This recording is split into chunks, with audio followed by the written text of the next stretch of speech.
안녕하세요. 시사고란입니다.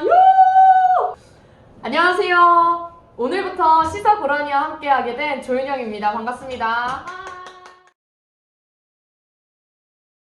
이번에 좀 더 재밌는 소식이 하나 또 나왔더라고요.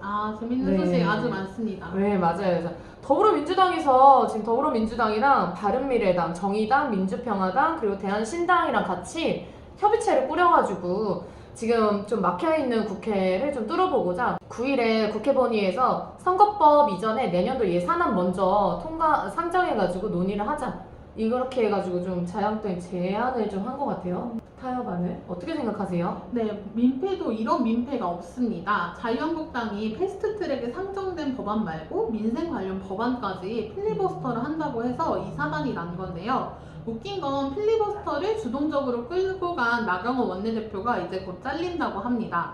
정기국회 마지막 날인 10일에 나경원 원내대표의 활동이 중단이 되는데요. 잘린 이유로는 황교안과의 불화설과 이제 정치력 이야기가 나오고 있습니다. 황교안은 단식 이후 본격적으로 당내 인물 물갈이를 하면서 이제 자신들의 인사를 채우고 있는데요. 차기 원내대표직에는 2명이 입후보했다고 합니다. 자기들끼리 밥그릇 경쟁하느라 바쁜 와중에 국정 돌볼 여력이 없는 것 같아 보입니다. 이 와중에 황교안이 야심차게 시작해서 촉박으로 끝난 총선 인재 영입 프로젝트의 주인공이죠. 박찬주 전 육군대장이 자유한국당에 입당 원서를 신청했다고 합니다. 네, 떨어진 떡고물이 없는지 기웃기웃 거리는 모습이 애처롭기만 한 모습입니다. 쇄신과 혁신을 말하지만 자유한국당의 유통기한은 지난 지 오래됐습니다. 신밥에 신나물 묻힌다고 해서 새밥이 되는 것은 아니죠. 그냥 음식물 쓰레기가 될 뿐입니다. 감빵으로 분리수거 잘해서 버려야 할 것 같습니다. 제가 듣기로는 그 박근혜 씨 옆방 50이랑 504번이 비어있다던데 거긴 좀 어떨지. 네, 좋습니다. 네, 다음은 경찰이 청와대를 압수수색했다고 합니다. 이게 무슨 일이죠? 청와대를 압수수색하겠다고 했던 것 자체만으로도 사실 좀 경악스러운 일인데, 왜냐면 청와대 같은 경우에는 국가안보시설이라고 해서 압수수색이 조금 불가능한 곳이에요. 네, 그래도 청와대는 나름의 대처나 좀 적극적인 협조를 보여준 상황이고, 근데 좀 문제가 되는 거는 이 청와대 압수수색이 결정되기까지의 과정이 거의 뭐 실시간으로 언론에 보도가 됐는데, 사실 이제 검찰이 수사하는 과정에서 나온 것들 중에 혐의가 확정되지 않은 이런 과정들 세세한 것까지 나가는 거는 사실 좀 불법 행위이기도 합니다. 정치적인 수사다라고 이야기를 하고 있어요.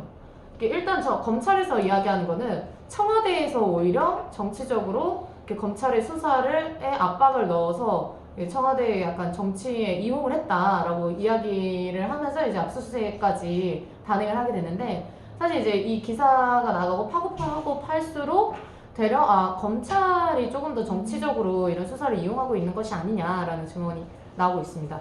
검찰이 그동안 보여줬었던, 예를 들어 자유한국당의 비리를 수사할 때 보여줬던 이 뭔가 세워라 내워라 기다려봅시다, 이번에 국회 마비 사건도 기다려봅시다 한지 50일이 벌써 지났어요.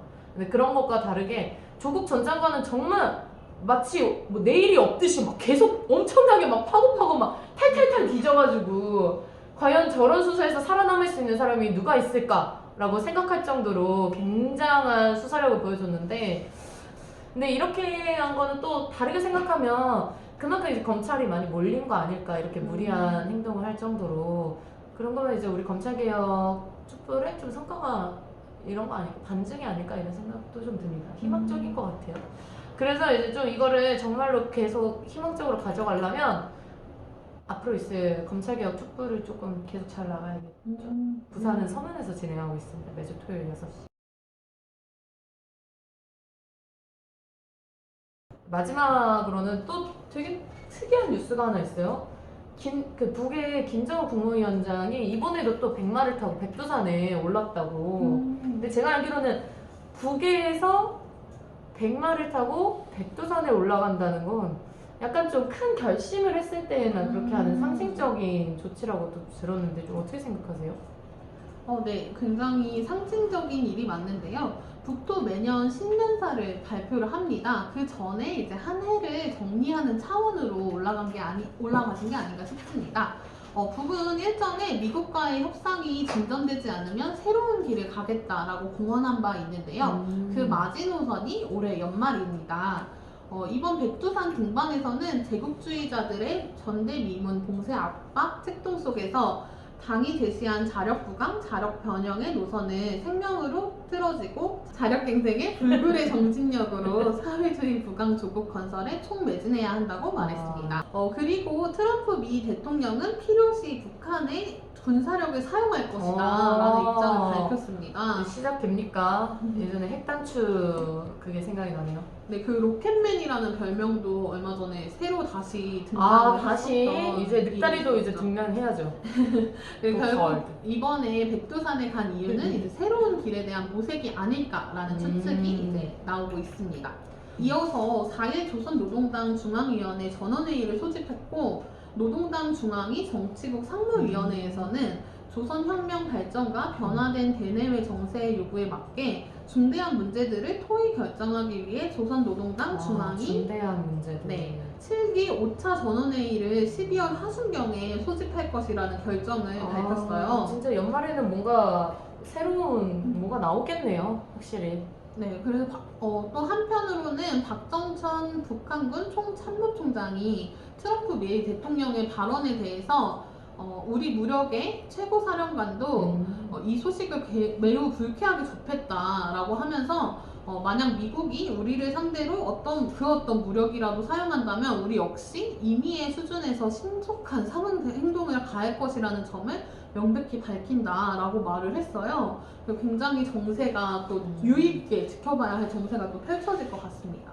아니 근데 한동안은 조금 평화적인 분위기였다고 했었는데 아니 근데 좀 쎄하긴 했거든요. 사실 이제 미국 측에서는 주한미군 방위비도 올리겠다고 강경하게 계속 이제 막말하잖아요, 사실. 맞아요. 그거랑 또 이제 뭐 지소미아 폐기된 뒤에도 뭐 미 폭격기를 동해 뭐 상공에 배치한다든지 약간 좀 아슬아슬하긴 했어요. 어떻게 될 것 같아요, 약간?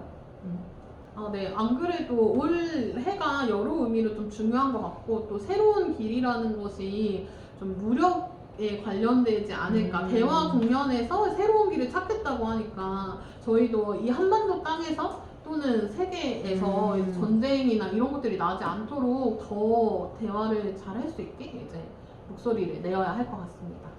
네, 올해 12월은 그래서 여러 의미로 중요한 것 같습니다. 이번 연말을 잘 마무리해야 내년 2020년에 출발이 달라질 것 같은데요. 전쟁은 내년에 절대 있으면 안 되겠죠? 네, 우리 모두 그래서 힘을 내서 좀 정세도 관심 있게 보고 목소리 내는 활동을 열심히 해야 될 것 같습니다. 네, 시사고라니 여기서 마치겠습니다. 안녕! 좋아요, 댓글, 구독, 알림 신청까지 부탁드려요. 제발!